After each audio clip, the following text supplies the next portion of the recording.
వీక్షకులందరికీ నమస్కారం. మే నెలలో మిథున రాశి వారికి ఏ విధమైనటువంటి ఫలితాలు కలగబోతూ ఉన్నాయి, ఏ గ్రహాలు ఈ రాశి వారికి అనుకూలంగా ఉన్నాయి, ఏ గ్రహాలు ప్రతికూలంగా ఉన్నాయి, ప్రతికూలంగా ఉండేటువంటి గ్రహాలకి ఏ పరిహారాలని ఆచరించడం ద్వారా వాటి యొక్క ప్రతికూలతను తగ్గించి వాటిని మనం అనుకూలంగా మార్చుకోవచ్చు అనేటువంటి విషయాలు అన్నిటినీ కూడా ఈ వీడియో ద్వారా క్లుప్తంగా తెలుసుకునేటువంటి ప్రయత్నం చేద్దాం. ప్రత్యేకించి ఈ మాసంలో మిథున రాశి వారికి గత 12 నెలలుగా ఉన్నటువంటి గురు బలం తగ్గింది. లాభస్థానంలో ఉన్నటువంటి గురువు వ్యయస్థానంలోకి ఆయన యొక్క సంచారాన్ని ప్రారంభం చేశారు. 12వ ఇంట్లోనే ఎక్కువ గ్రహాలు ఈ మాసం సగం పూర్తయ్యే టైంకి 12వ ఇంట్లోనే గురుడు, రవి, బుధుడు, శుక్రుడు, చంద్రుడితోటి కూడా కలుపుకుంటే దాదాపుగా 5 గ్రహాలు 12వ స్థానంలోనే ఈ రాశి వారికి కేంద్రీకృతం అవుతూ ఉన్నాయి. కాబట్టి ఈ నెల చాలా కీలకమైనటువంటి నెల, మే నెల అనేటువంటిది. ఎందుకంటే నెల ప్రారంభంలో గురుడు మాత్రమే 12వ ఇంట్లో ఉన్నారు.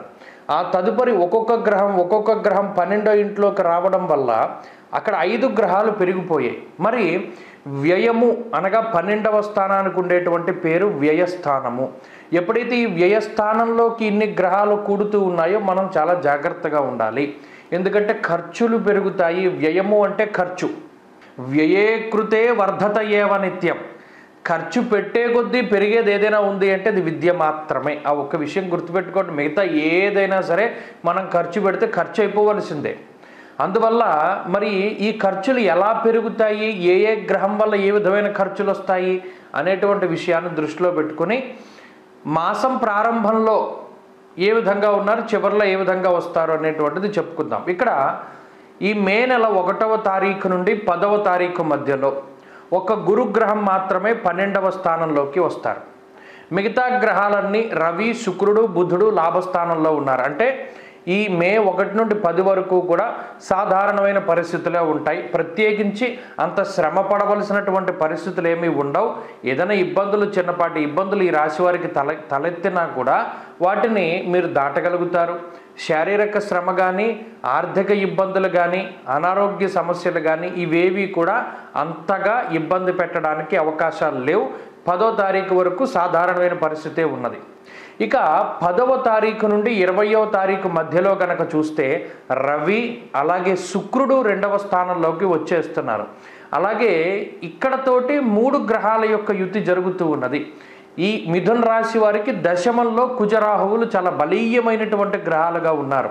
అనగా ఎన్ని గ్రహాలు 12వ స్థానంలోకి వచ్చినా ఉద్యోగానికైతే సమస్య లేదు. ప్రధానమైన విషయం ఏంటి అంటే మీ వృత్తి ఏదైతే ఉన్నదో దానికి ఏ విధమైన ఇబ్బంది వాటిల్లదు. ఎందుకంటే దశమంలో కుజుడికి దిగ్బలం ఉంటుంది, రాహువు కొంత అనుకూలమైనటువంటి గ్రహం కాబట్టి ఉద్యోగానికి సమస్య లేదు. అయితే శుక్రుడు కానీ బుధుడు కానీ 12వ ఇంట్లో గురుడితోటి కలిసి ఉన్నారనుకోండి, శుభమూలో వ్యయశ్చైవ. శాస్త్రం ఒక మాట చెప్పింది, మిథున రాశి వారికి శుభమూలకంగా ఖర్చులు పెరుగుతూ ఉంటాయి. అంటే అనుకోని ఫంక్షన్స్ అంటారు వాటిని. కొన్ని ప్రీ ప్లాన్డ్గా ఉంటారు కొంతమంది, కానీ ఇది అనుకోనటువంటి విధంగా ఒక ఫంక్షన్ రావడం, దానికోసం డబ్బు ఖర్చు పెడుతూ ఉండడం, ఇలాంటి విషయాలు ఈ 10వ తారీఖు నుండి 20వ తారీఖు మధ్యలో చాలా ఎక్కువగా జరుగుతూ ఉంటాయి. అనగా మిథున రాశి వారికి మే నెల 10 నుండి 20 మధ్యలో గొప్ప ఖర్చు అనేటువంటిది కనబడుతూ ఉన్నది.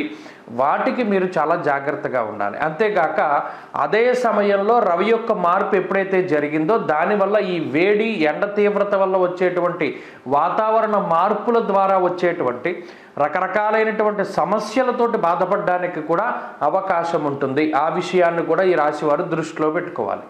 అనగా 1 నుండి 10వ తారీఖు వరకు ఏమి ఇబ్బందులు లేవు. 11 నుండి 20 వరకు వచ్చేసరికి వరుసగా వస్తాయి. లోడ్ పెరిగిపోతుంది. అండగా పని చేయవలసినటువంటివి ఆ పని భారం పెరిగిపోతూ ఉంటుంది, ఖర్చులు పెరిగిపోతూ ఉంటాయి, శారీరక శ్రమ పెరుగుతూ ఉంటుంది, అలాగే మానసికమైనటువంటి ఆందోళన పెరుగుతూ ఉంటుంది. ఇక 20వ తారీఖు దగ్గర నుండి 30 మధ్యలో కనుక చూస్తే అక్కడ పూర్తిగా గ్రహాలన్నీ కూడా వ్యయస్థానంలోకి వచ్చేస్తున్నాయి. గురుడు, బుధుడు, శుక్రుడు, చంద్రుడు, రవి.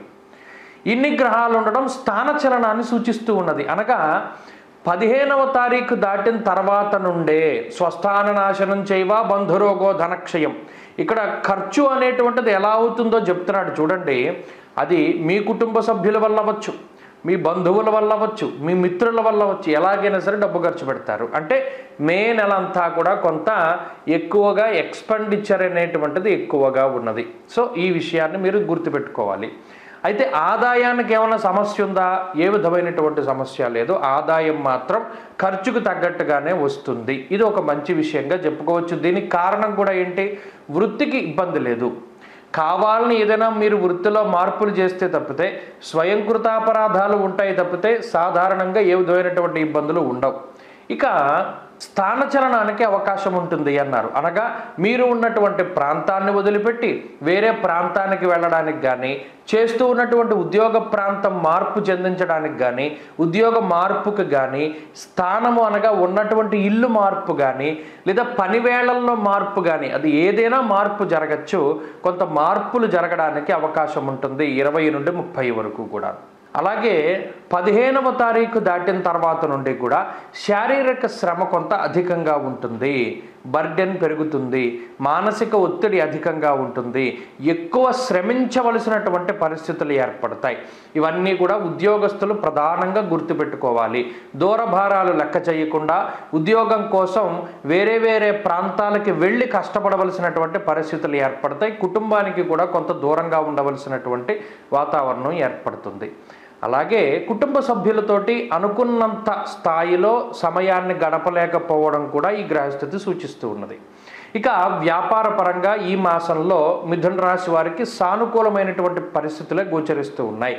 వ్యాపార పరంగా అయితే ఇబ్బంది ఏమీ లేదు. అలాగే విద్యార్థులకి గ్రహస్థితి మిశ్రమంగా ఉన్నది. మరి ముఖ్యంగా గురువుల యొక్క అనుగ్రహం ప్రత్యేకించి అవసరం.